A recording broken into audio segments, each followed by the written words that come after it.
Merci à tous de vous être inscrits, inscrites. Comme indiqué, on va vous partager aujourd'hui des témoignages d'actions concrètes pour réduire l'impact carbone du transport, notamment avec justement Magic Palette et le témoignage de Carrefour. J'ai fait très court, c'est pas très grave. On va se présenter. Donc, je suis Sophie Chapelier, je fais partie des chargés de mission de Fret 21. Voilà, j'ai travaillé une dizaine d'années dans une entreprise de meubles nordiques et je suis ensuite venue rejoindre l'équipe Fret 21 à la UTF pour justement accompagner les entreprises dans la réduction de l'impact carbone de leur transport de marchandises. Donc, Pierre-Édouard Robert. Donc, moi, je suis le fondateur de Magic Palette. Alors, mon parcours en quelques mots. Donc, moi, j'ai un passé d'ingénieur en électronique et en informatique. J'ai travaillé pendant près de 11 ans dans le groupe Bouygues, en région parisienne, 5 ans dans les télécoms et presque 6 ans dans les TP. Et en 2015, mon beau-papa m'a demandé de l'aider à la direction de sa PME de transport routier frigorifique. Donc, c'était mes premiers pas dans le monde du transport, mes premiers pas dans le monde de la supply chain. Donc, j'ai tout appris à ses côtés. Et dans mes découvertes, j'ai découvert le phénomène mondial de déplacement des emballages industriels réutilisables vides. Je me suis rendu compte déjà à l'échelle de l'entreprise de Beau-Papa que c'était des dizaines et des dizaines de camions qui tous les jours transportaient des palettes vides. Et ça m'a plus que questionné. En fait, ça m'a choqué. Ça m'a choqué. Et à l'époque, je me souviens avoir interviewé pas mal de collègues, pas mal même de clients, chargeurs, distributeurs industriels, et je m'étais rendu compte que c'était un phénomène qui était assez global, que personne ne gagnait dans cette histoire, que c'était plutôt du perdant-perdant. Et je me suis mis en tête de créer justement une solution gagnant-gagnante avec une idée très simple de collaboration, de mise en commun. Et c'est ce qui m'a mis sur les rails de Magic Palette. Donc on s'est lancé en janvier 2019 avec une plateforme web, un truc très simple à utiliser qui va ressembler à un Airbnb ou un Blablacar et qui permet à tous les acteurs de la supply chain finalement d'arrêter de transporter ou faire transporter des palettes vides, mais plutôt se les échanger localement. Vos stocks contre mes stocks pour limiter l'impact transport et donc l'impact CO2. Donc ça s'est vite lancé, ça a très bien marché. À date, on a un peu plus d'une 160aine de clients sur le réseau, sur la communauté, avec tout type d'entreprise. On va avoir des transporteurs, des distributeurs, des industriels qui collaborent tous les jours en fait et qui suppriment ensemble tous les jours des trajets en camion, tout simplement en se faisant des échanges locaux. Donc, il y a plusieurs façons quelque part d'être membre. Il y a la façon self-service d'utiliser la plateforme comme vous pourriez utiliser un Blablacar ou un Airbnb. Et il y a aussi des projets qu'on construit clé en main avec des partenaires. Donc, ça va être le cas de Carrefour et c'est le cas d'autres. Typiquement, on va travailler en mode projet avec des Erta, des Castorama, des Leroy Merlin, des Ulog, et aussi des gros transporteurs comme Steph, Delancy, XPO, etc. Dans cette idée, toujours du coup d'éliminer les transports inutiles, mais également brancher des services additionnels qui sont à l'image des exigences des industriels, des distributeurs, comme par exemple organiser les transports sur les derniers kilomètres, parce que quand on fait un échange, c'est bien. On remplace un trajet de 500 km en un micro-trajet de 9 km, mais parfois il y a quand même ces 9 km à parcourir, donc on fait aussi ces petits bouts de transport pour les clients. Et également les upgrades de qualité de palette, parce qu'on le voit, la mécanisation se déploie, et c'est plutôt une bonne chose, mais ça sous-tend une qualité maîtrisée des palettes qui sont échangées. Donc, on offre maintenant aussi ce service par-dessus un échange augmenté en quelque sorte qui va aller upgrader la qualité des palettes pour le bonheur des uns et des autres. Donc, on intervient sur tout type de périmètre. Carrefour vous en présentera un, mais on va aussi bien intervenir sur de l'amont, par exemple, pour relocaliser des palettes chez un fournisseur, ou de l'intersite pour rééquilibrer des stocks de palettes entre différents sites d'expédition, ou de l'aval pour rapatrier des palettes vides de magasins vers les sites d'expédition, ou rapatrier des palettes de partenaires transporteurs ou clients distributeurs sur des sites industriels. Voilà, tout est possible, toujours sur ce principe d'échange. Donc voilà en quelques mots qui je suis et qu'est-ce qu'est Magic Palette. Maintenant, je vais passer le micro à Damien. Déjà, Damien, merci beaucoup parce que c'est un sacré honneur pour nous que tu parles à nos côtés. Donc, vous allez voir Damien qui a une grosse expérience en supply chain. Je crois que c'est l'histoire de sa vie. Et bon, voilà, il va pouvoir nous raconter comment, sur son périmètre, il a agi du coup pour optimiser sa reverse palette. Voilà. À toi de jouer, Damien. Je te remercie, Pierre-Edouard. Bon, heureusement qu'il y a d'autres choses que la supply chain dans ma vie, sinon ce serait un peu triste. Mais en tout cas, bon, sujet, ma foi, passionnant. Merci aussi de m'avoir invité, de m'avoir sollicité pour participer à ce webinaire, pour un projet pour lequel on travaille avec vous depuis un peu moins d'un an, et projet que l'on croit et qui porte ses fruits. Tout d'abord, qui je suis. Bon, mon parcours, ça fait 14 ans que je suis dans la supply chain de Carrefour. Un long parcours sur des postes liés aux opérations de transport, principalement dans l'Ouest. D'abord Pays de Loire, puis après Bretagne. Et en 2018, donc ça va faire bientôt 3 ans, où j'ai repris le management des opérations logistiques et transport pour toutes les activités non alimentaires de Carrefour France. Bon, un périmètre qu'on étoffera un petit peu plus tout à l'heure lors d'une présentation, de mon activité non alimentaire au sein du groupe Carrefour.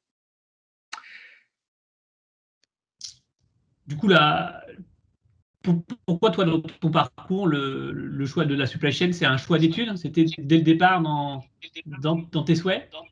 En effet, c'est vraiment c'est cité de la logistique qui a été la ligne directrice de mes études, puisque j'ai d'abord commencé sur une école de commerce qui est à l'ESC Rouen, avec une spécialisation logistique, chose à laquelle j'ai enchaîné un troisième cycle au Havre avec une spécialisation transport maritime. Et aujourd'hui, on va dire à 99%, je fais, non, à 95%, je ne fais que du transport routier. Donc, comme quoi, parfois, on peut faire des études et pas forcément les mettre en application derrière. Mais oui, tout à fait, ça reste une continuité par rapport à mes études.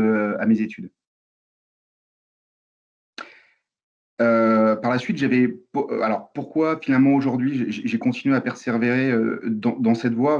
Il y a deux sujets, il y a deux réponses, elles sont simples. Tout d'abord, la variété des sujets qu'on peut rencontrer en supply chain. On a des métiers qui sont techniques, mais aussi très généralistes, avec une variété de problématiques que l'on peut rencontrer. Les palettes en est une, mais saturation d'entrepôt en est une autre, les schémas de transport en sont une autre. Enfin, voilà, il y a vraiment une grande variété de sujets que l'on peut traiter.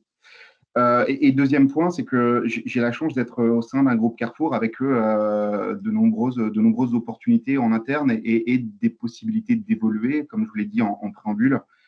Parcours très transport, et aujourd'hui, finalement, je manage des entrepôts. Donc, je manage la partie et logistique et la partie transport de la supply chain alimentaire. Donc, j'ai pu bénéficier d'opportunités au sein du groupe Carrefour qui m'ont permis de persévérer dans cette voie. D'accord. Okay. Et justement, du coup, est-ce que vous avez vu des évolutions particulières dans ce métier qui vous ont marqué ou inspiré? Bien sûr, on est sur un métier, la supply chain, qui évolue constamment. C'est pas à chacun des personnes présentes à l'assemblée, je vais dire autour de la table, mais plutôt autour du téléphone, qu'on est sur des métiers c'est un métier qui va de plus en plus vite, où on nous demande de plus en plus de réactivité, d'être de plus en plus fiable. On est aujourd'hui face à une concurrence avec des pure players ou des géants comme Amazon, qui rendent le métier de plus en plus complexe, mais aussi de plus en plus passionnant. Donc, moi, vraiment, c'est ce que je dois retenir, c'est qu'on a un métier qui va de plus en plus vite. En revanche, on doit s'atteler à garder une gestion simple et pratique. Si on part dans la complexité, on a de fortes chances de finir dans le mur. Et très bien, merci. Est-ce que vous vous attendiez, parmi ces évolutions, à avoir justement, la partie RSE qui soit intégrée à votre périmètre, d'action, alors qu'a priori, c'est plutôt transport et logistique? En fait, la partie RSE, elle est induite partout. On ne peut pas dire sur la partie logistique, elle est forcément, logistique et transport, hein, la partie RSE est incluse complètement à l'intérieur. Et bien avant finalement que ça prenne le nom de RSE, puisque depuis des années, et je pense même bien avant que je commence à travailler, aujourd'hui, quand on fait du transport, on cherche chasser les kilomètres inutiles. Alors, il y a quelques années, on le faisait uniquement pour aller chercher des gains économiques sans forcément se préoccuper de la part de CO2 et du gain de CO2 que l'on pouvait bénéficier. Mais finalement, on le fait depuis des années. On se rend compte aussi que pour un groupe comme Carrefour, où aujourd'hui on a une flotte de moyens dédiés considérable avec finalement de nombreux, soit des véhicules propres, soit des véhicules chez des prestataires, la chasse au kilomètre est un vrai levier d'économie. Donc, bien évidemment que ça fait partie de notre politique RSE. Par la suite, mais je crois qu'on y reviendra un peu plus tard, on le verra que le groupe s'est attelé à aller vers des carburants verts. Mais Carrefour est aussi précurseur sur une politique RSE depuis un moment, puisque Carrefour en fait travaille depuis des années avec des systèmes de barges pour amener des conteneurs du Havre sur de la région parisienne, et on fait du ferroviaire au départ de la région parisienne pour aller livrer le sud-est, pour aller livrer le sud-est de la France. Alors, je vois une question de François, je vais me permettre d'y répondre. Le ferroviaire fait partie des évolutions positives, je ne sais pas, puisque aujourd'hui, c'est quand même un système qui montre de nombreuses défaillances en termes de fiabilité, où je disais qu'aujourd'hui, on nous demandait d'être de plus en plus fiable. Et on voit qu'aujourd'hui, on a quand même des vraies problématiques de fiabilité quand on fait appel à un système de traction ferroviaire. J'espère avoir répondu à votre question, François. Merci. Merci Damien. Pour que tout le monde comprenne bien ton périmètre d'action, comment tout ça s'articule, je t'avais demandé du coup de faire un schéma, donc c'est ce qu'on a à l'écran. Est-ce que tu peux me le commenter s'il te plaît? Bien sûr, on va essayer d'être simple et de ne pas aller trop dans la complexité, mais le réseau non alimentaire de Carrefour se décompose en 3 entrepôts. Donc, vous en avez un au sud de la région parisienne qui s'appelle Le Coudray-Monceau, qui va livrer l'ensemble des magasins Carrefour, Hypermarché, Market et on va dire proximité rurale. Donc, tout ce que vous allez retrouver en enseigne qui va s'appeler Carrefour Contact, ces enseignes-là. On va livrer l'ensemble des magasins sur les métiers EPCS et textiles. Alors, EPCS, pour ceux qui ne savent pas, c'est le conglomérat des mots électro, photo, ciné, son. Et on a 2 entrepôts qui sont des frères jumeaux, que sont Artenay et Laudun. Un qui livre la partie nord de la France sur une ligne qui va de Belfort à La Rochelle, qui est Artenay, qui est à quelques kilomètres au nord d'Orléans, qui livre exactement le même périmètre en termes d'enseignes, qui livre les mêmes enseignes, mais que la partie nord. Et Laudun livre la partie sud, donc Laudun à proximité d'Avignon, qui livre aussi, donc cette fois, sur des activités bazar. Alors, quand on entend bazar, c'est un métier assez vaste chez Carrefour, puisque actuellement, on est en plein dans la saison jardin, donc salon de jardin, parasol, etc. Là, actuellement, on est encore en train de rentrer la rentrée des classes et à la fin de l'été, on s'attellera aux jouets de Noël. Donc, on a des métiers qui sont extrêmement variables tout au long de l'année. Quelques chiffres pour terminer de présenter le réseau logistique non alimentaire de Carrefour. On occupe 330 000 m² d'entrepôts. On a quelques activités non alimentaires sur des réseaux, sur les entrepôts c'est des entrepôts du groupe Carrefour. Je crois qu'il y a aussi quelques références non alimentaires, mais en tout cas, mon réseau à moi, il fait 330 000 m². On travaille qu'avec des prestataires logistiques, donc on est sur des sites 100% prestés.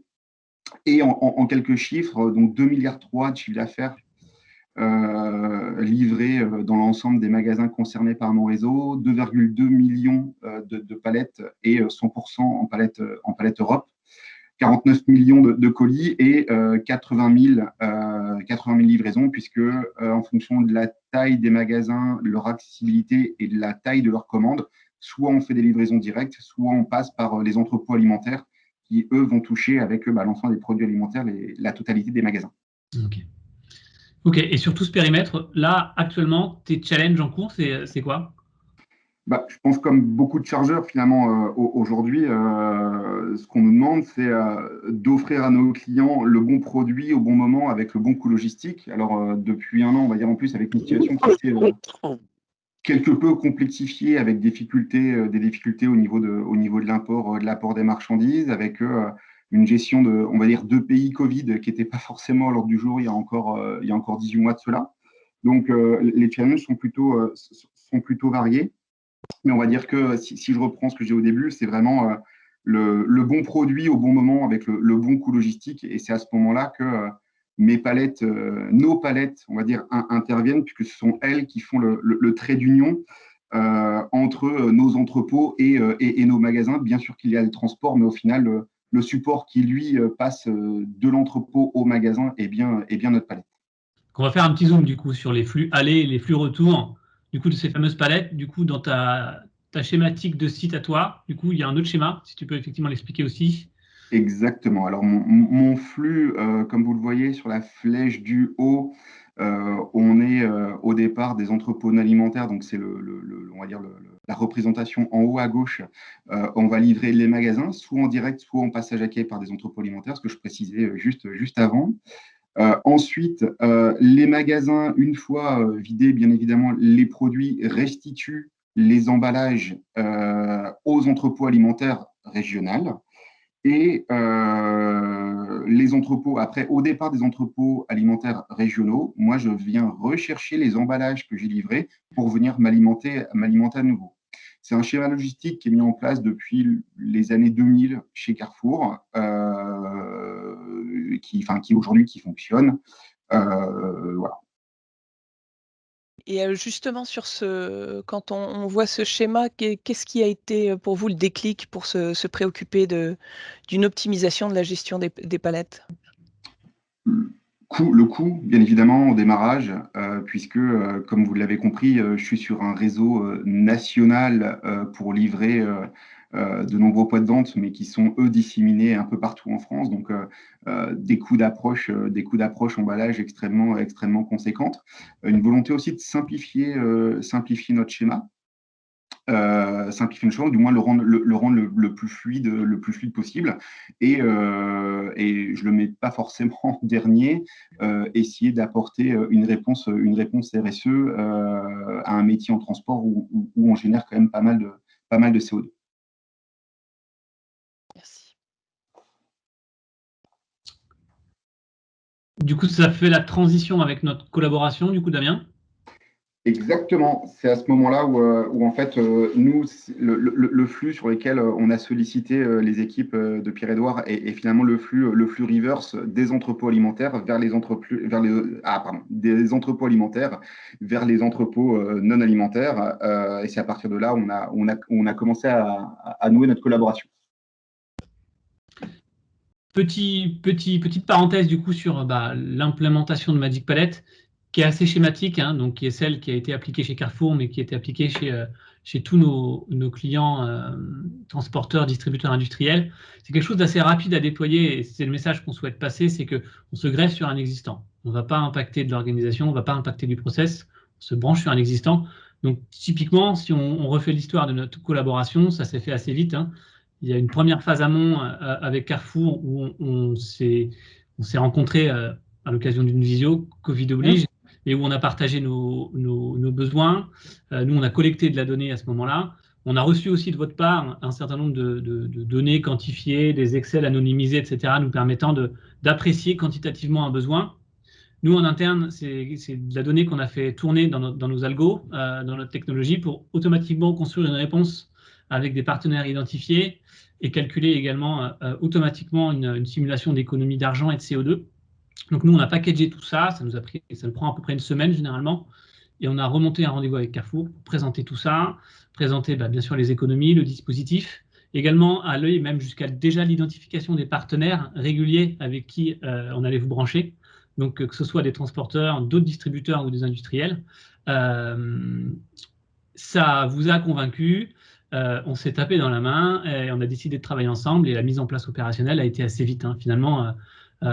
Alors, on va en reparler dans la slide d'après, mais c'est quelque chose de très itératif. Mais le premier flux, entre le moment où on s'est mis d'accord pour avancer ensemble et le premier flux branché, il s'est passé très peu de temps, une petite semaine. Donc voilà, rapide et simple. Si je zoome encore un petit peu plus, on ne va pas forcément aller non plus trop dans le détail, mais donc voilà, effectivement, nous on a été sollicités pour rapatrier des stocks de palettes des plateformes alimentaires vers les plateformes non alimentaires. Donc assez vite, on a été amené à brancher des flux réguliers, finalement tous les jours de la semaine, sous forme de routine.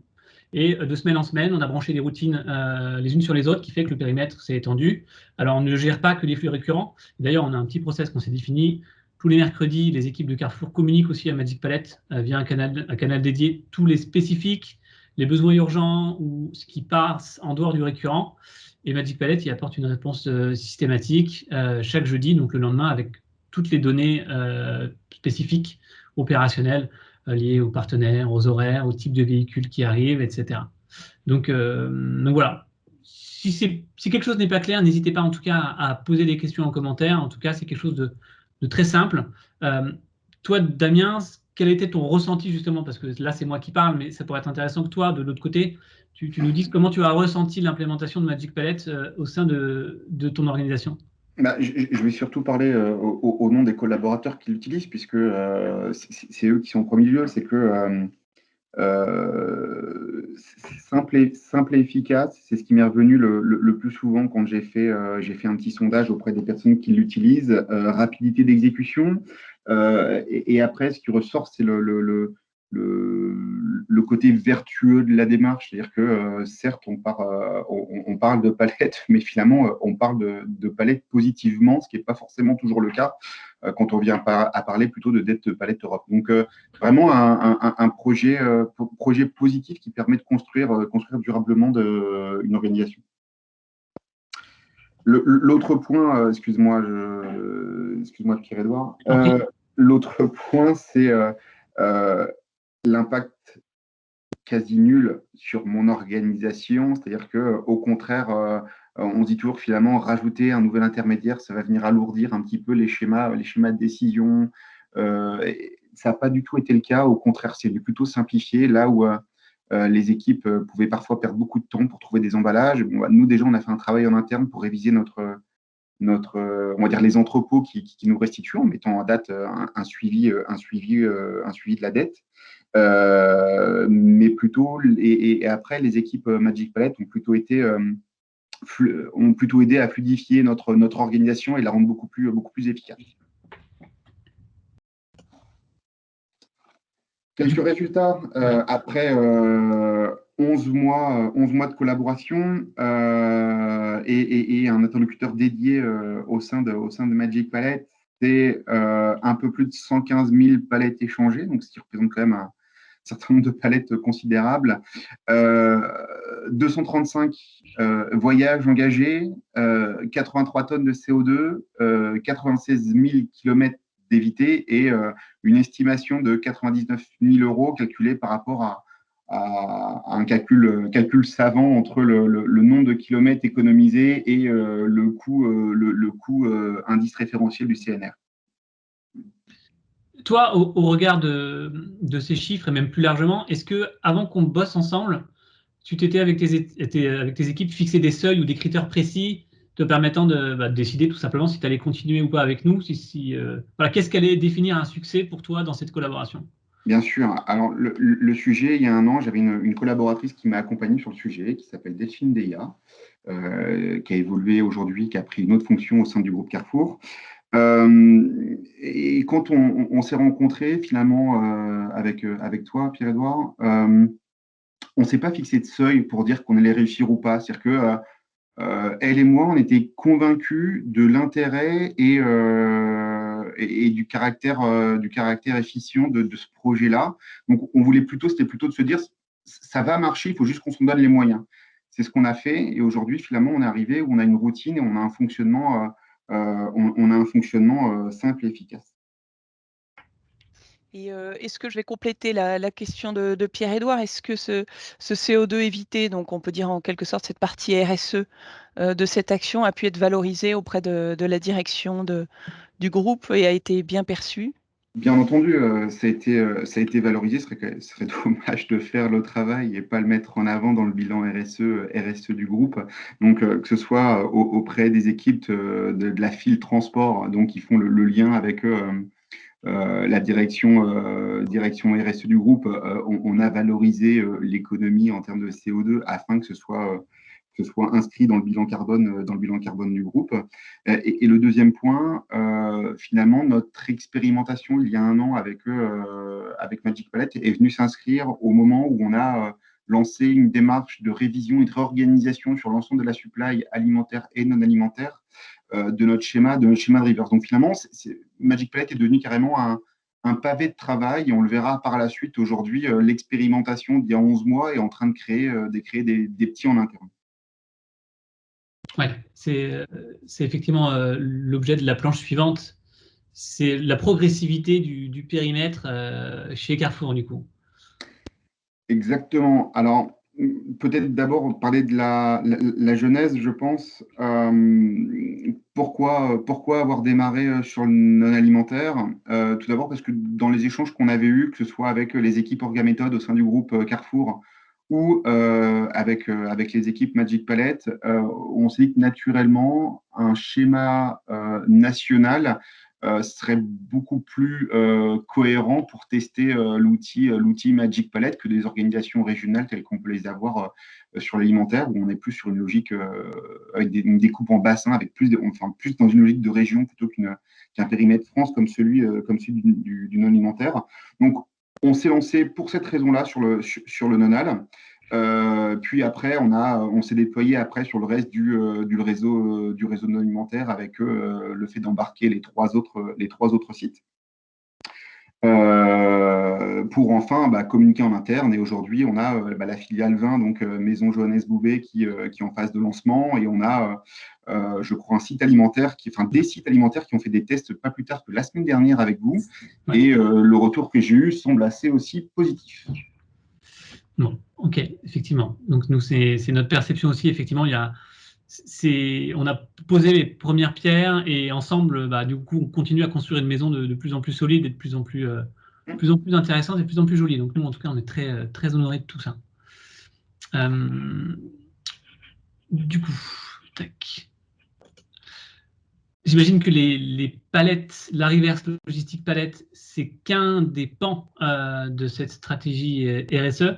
Nous, en tout cas, chez Magic Palette, de par notre position, on est amené à rencontrer énormément de distributeurs, d'industriels et même de transporteurs, et on se rend compte clairement que la RSE n'est plus uniquement qu'une histoire de communication, c'est une réalité opérationnelle. Et pour reprendre un petit peu ce que disait Damien tout à l'heure, finalement, ça devient une histoire de bon sens, finalement, des économies, des optimisations. Avant tout, c'est des économies de ressources, c'est de la chasse au gaspillage ressources. Et ça, en fait, ça induit mécaniquement des conséquences écologiques. Pour moi, la seule équation qui peut marcher, c'est quand l'économie est au service de l'écologie et pas seulement l'écologie tout seul. Il faut qu'il y ait un tout, en fait, qui fasse de la dynamique de la chose. Nous, chez Magic Palette, c'est quelque chose déjà qui nous anime. C'est pour ça que ça a été créé. Hein. C'est vraiment pour l'axe écologique. Juste pour vous donner cette image-là, nous, dans tous les bureaux chez Magic Palette, on a des écrans où, dessus, en temps réel, s'incrémentent les tonnes de CO2 qui, tous les jours, sont économisées. Et on a même décidé, du coup, de créer une rémunération variable chez Magic Palette liée à ces économies de CO2 pour toujours être cohérent et être derrière cet objectif d'économie de CO2. J'imagine que chez Carrefour, le champ des possibles est encore plus vaste, qu'il y a énormément d'actions en cours, notamment en synchronisation de l'initiative avec Fred 21. Damien, peut-être que tu peux nous en dire quelques mots ou au moins citer les principaux? Bien sûr. Aujourd'hui, l'action majeure qui est engagée avec Fred 21, c'est la transformation du parc de véhicules dédiés en parc propre, donc d'aller vers des biocarburants.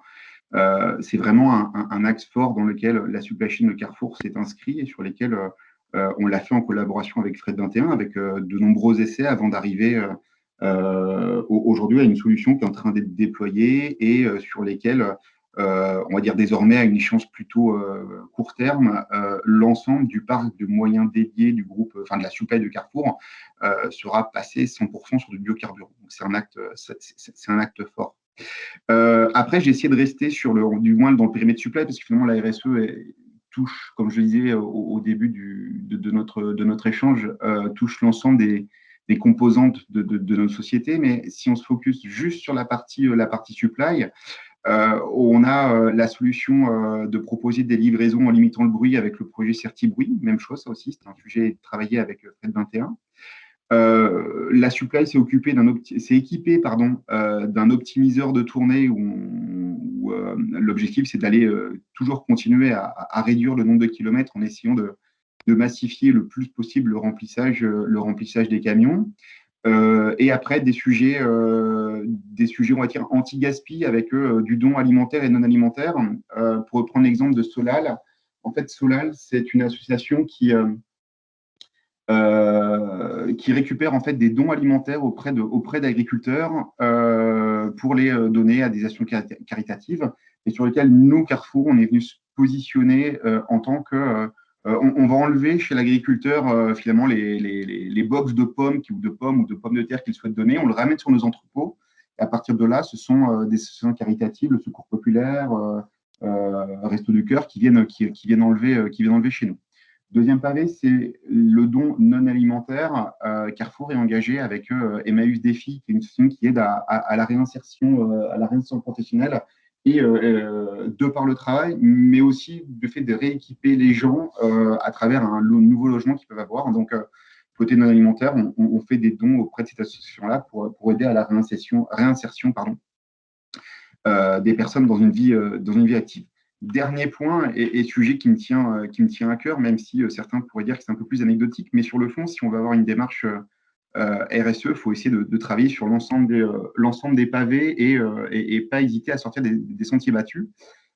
Et pour ma part, sur mes 3 entrepôts que j'ai la chance de pouvoir manager, j'ai fait rentrer des moutons pour s'occuper, on va dire, faire de l'éco-pâturage. Donc ça marche plutôt bien, et c'est vraiment une bonne démarche. Et les petites dernières, ce sont des ruches qui sont arrivées pour la plupart au cours de l'année dernière, sur lesquelles on a eu notre première fournée de miel en fin d'année dernière. Donc même chose, c'est une bonne démarche. On est sur des espaces assez grands et sur lesquels je pense qu'en tant que logisticien, chargeur, peu importe notre transporteur ou peu importe notre fonction, il faut essayer d'apporter notre contribution à une démarche RSE globale. Très clair. Sophie, j'imagine que côté Fred 21, de nombreuses autres solutions existent. Tout à fait, même si donc effectivement Carrefour les connaît bien, puisque c'est le 2e engagement de Carrefour, hein, parce que pour Fred 21, on s'engage sur un plan d'action de 3 ans renouvelable.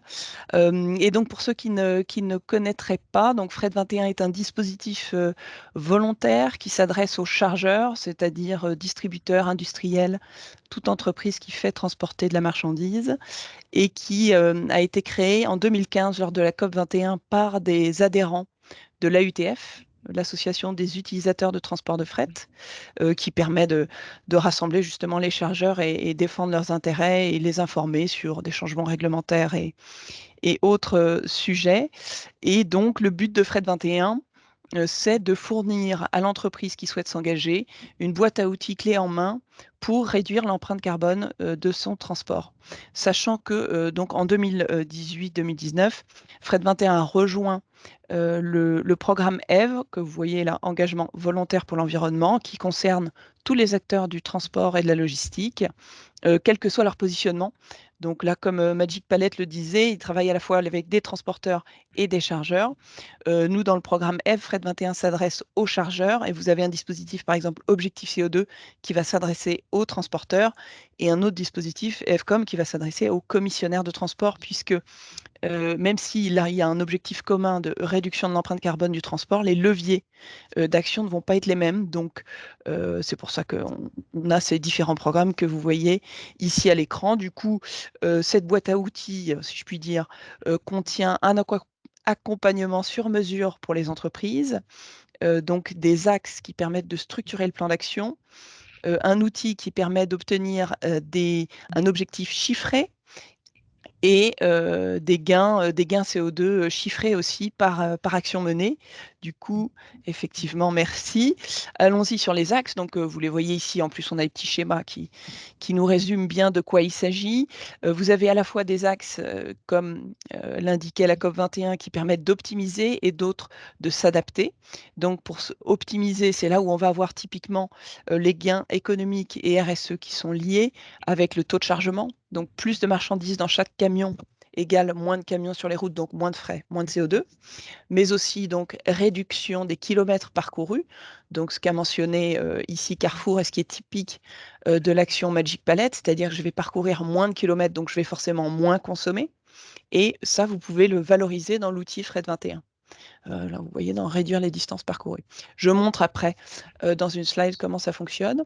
Ensuite, moyens de transport, donc ce qui a été évoqué par Carrefour à l'instant, c'est-à-dire transformation du carburant, donc passer au biogaz par exemple, qui permet effectivement d'éviter beaucoup d'émissions de CO2, mais aussi le report fluvial ou ferré, comme également évoqué par Damien.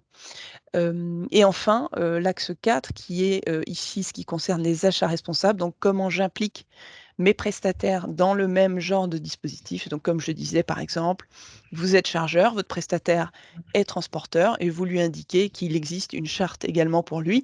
De la même façon, le transporteur peut signaler au chargeur qu'il est engagé dans un dispositif de réduction carbone et ainsi toute la chaîne transport progresse, si je puis dire.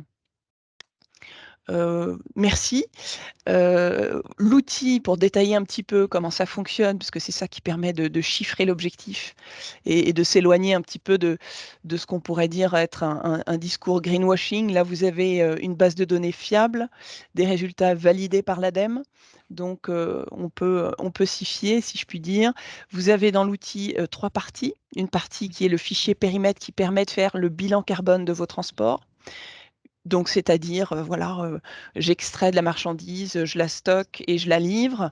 Qu'est-ce que représente mon transport sur tout mon poste carbone? C'est pour le chargeur le scope 3 qui va devenir obligatoire probablement avec la loi climat et résilience pour les grandes entreprises. Enfin, en tout cas, l'outil permet de faire le bilan carbone du transport. Donc, si vous ne l'avez pas, l'outil vous aide à le faire. Si vous l'avez déjà, vous pouvez rentrer vos données déjà calculées. Ensuite, la deuxième partie, c'est la fiche action. Et là, comme son nom l'indique, ça va correspondre à une action. Donc, au moins 3 actions, c'est ce qui est demandé par l'ADEME. Une action par type d'action menée.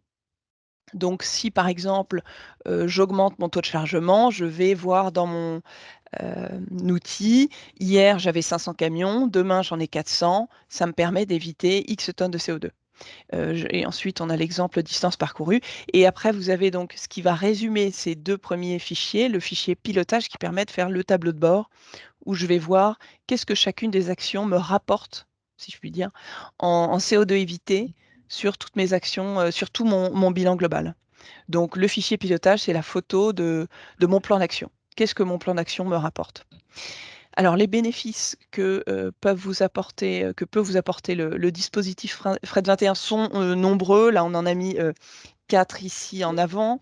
Donc, effectivement, le lien, comme déjà évoqué, c'est gain économique et gain CO2, parce que moins j'ai de camions sur les routes, moins je fais de kilomètres, moins je consomme, donc moins je paye et moins j'émets. Donc typique optimisation des deux. Effectivement, on a l'échange de bonnes pratiques parce que ce qu'on fait aujourd'hui, ce qu'on fait régulièrement.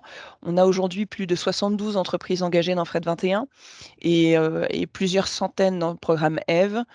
Donc ça nous permet d'échanger avec des acteurs divers, sachant que Fred 21, comme ça concerne les chargeurs, ça s'adresse à tout type de marchandises. Donc on a aussi bien du chocolat, du béton ou des fleurs qui s'engagent, si je puis dire, dans le dispositif. Et ça peut donner des idées variées sur des leviers à activer. Et puis, nous avons donc une fois par an les trophées EVE qui regroupent donc tous les dispositifs du programme et qui permettent de donner un prix pour la meilleure innovation, la meilleure collaboration, la meilleure performance et de mettre ainsi en avant des bonnes pratiques. qui ont été efficaces. Et puis, comme je le disais tout à l'heure, le dispositif est porté par l'ADEME et le ministère de la Transition écologique. Donc, vous avez la reconnaissance des pouvoirs publics ici. Je passe rapidement, bien sûr, sur tout ce qui est fédérer les employés en interne, mais aussi mieux travailler avec vos partenaires dans ce but commun de réduction de CO2. Et puis, qu'est-ce que j'ai d'autre en tête? Je ne sais plus, mais enfin, voilà, plusieurs bénéfices qui vous permettent d'avancer de façon constructive dans la réduction de l'empreinte carbone. Bien sûr, ça fait partie, alors je vois la question, pardon, de Monsieur Darras en direct, ça fait partie des actions qui sont menées par les chargeurs engagés dans FRED 21. Ils peuvent remplacer, par exemple, une palette par une slip sheet ou autre méthode, ou avoir un double, je ne sais plus comment on appelle ça, les doubles dans le camion. Enfin, vous avez compris, il y a un étage, donc on peut charger, Double étage, de voilà, semi à double double étage. étage. Donc, bien sûr, toutes ces actions et même d'autres, il ne faut pas hésiter à être créatif. On a des entreprises qui, en utilisant une imprimante 3D, peuvent réduire des distances parcourues, parce qu'ils vont créer l'échantillon sur place plutôt que lui faire parcourir de la distance. Donc, vous voyez, on n'a pas de limite là sur l'imagination et les idées à partager. Sur la slide qu'on a ici, vous allez voir concrètement à quoi ressemble justement une fiche action.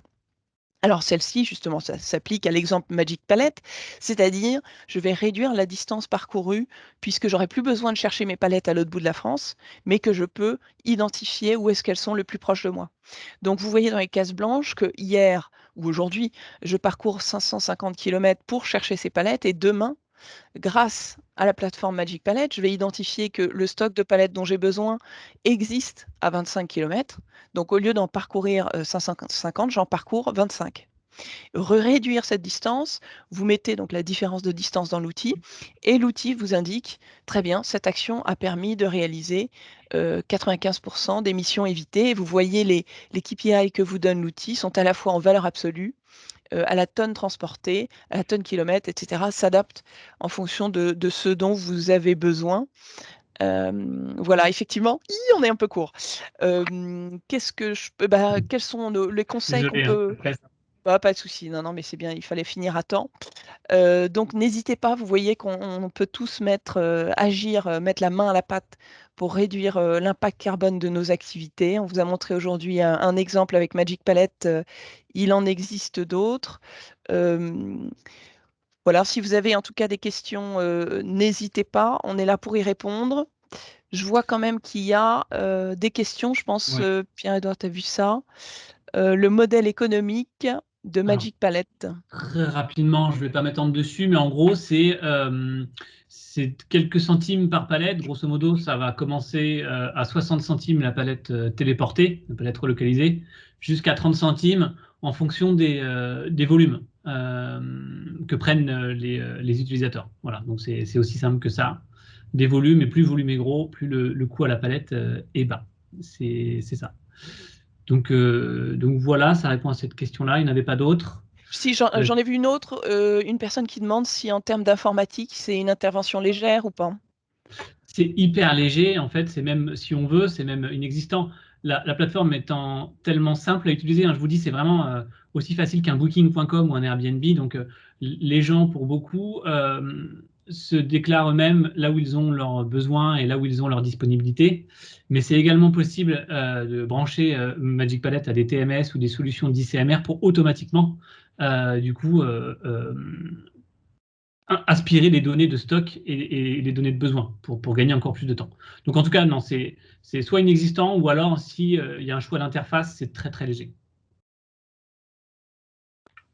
Et après, je vois une question peut-être, du coup on enchaîne sur les questions directement. Je vois une question, je pense plutôt pour Damien, qui demande si la division vin de Carrefour, est-ce que c'est en palette locative ou pas? Pour moi, Pro 10, enfin ex-Pro 10, MJB, maintenant, ils sont exactement dans le même schéma que moi, c'est-à-dire que sur de la palette Europe. Donc on est exactement sur la même typologie de support.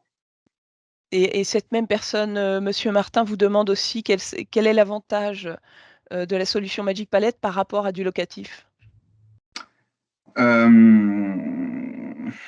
la difficulté, enfin, du moins, là où il faut être extrêmement vigilant par rapport à la palette locative, c'est sur le taux de rotation. Le taux de rotation qu'on peut avoir avec de la palette locative.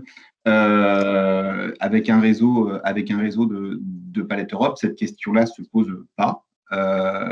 Mais surtout, on est et enfin, pour répondre, mais Magic Palette permet vraiment de maîtriser son flux d'emballage, Donc, j'ai un peu de mal, pour être honnête, à répondre là-dessus, puisque n'utilisant pas du tout de locatif sur réseau non alimentaire, j'ai pas forcément tous les arguments pour pouvoir répondre complètement à votre question. On en a un. En fait, on a vu certains de nos clients du coup qui ont basculé de la locative vers du pool Palette Europe, Palette PayPal avec le service Magic Palette, tout simplement parce que ça divisait leur coût de 2 à 3 fois en fait.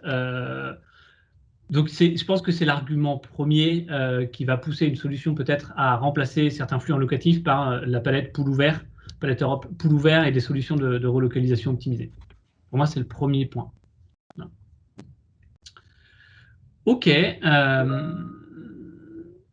J'ai l'impression que les questions starissent. Je vois qu'il est 51, donc on est déjà en retard de 6 minutes. Ouais. Sophie, Damien, vous vouliez un petit mot de conclusion?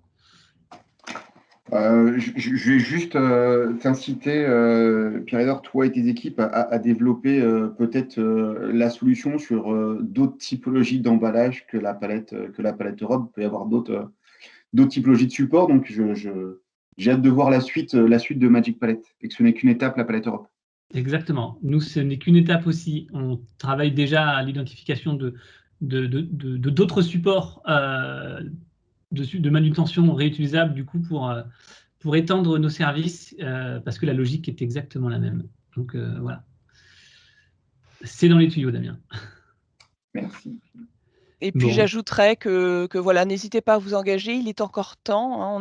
Nos activités ont un impact carbone certain sur notre environnement et notre santé. Donc ça nous rend heureux d'agir malgré notre impact négatif. Donc il ne faut pas hésiter à le faire, qu'on est tous là pour vous aider si vous avez envie de réduire votre impact carbone, que ce soit Magic Palette ou Fred 21. On est à votre écoute pour vous aider à agir dans la bonne direction. Et vous avez nos coordonnées dans cette dernière slide. Sophie, du coup, tu feras parvenir la présentation à tous les participants, c'est prévu? Ouais. Tout à fait, tout à fait. Et s'il y a des questions, et bien sûr, on vous répartira les questions si c'était pertinent. Donc, s'il y a des questions post-réunion, surtout, n'hésitez pas. Merci à tous. Encore merci à vous, Damien et Sophie, pour l'organisation de Merci à vous. ce webinaire. C'est une première expérience pour nous et voilà, on est très satisfaits. Donc, merci beaucoup. Merci à tous. Bon après-midi. Bon après-midi, merci.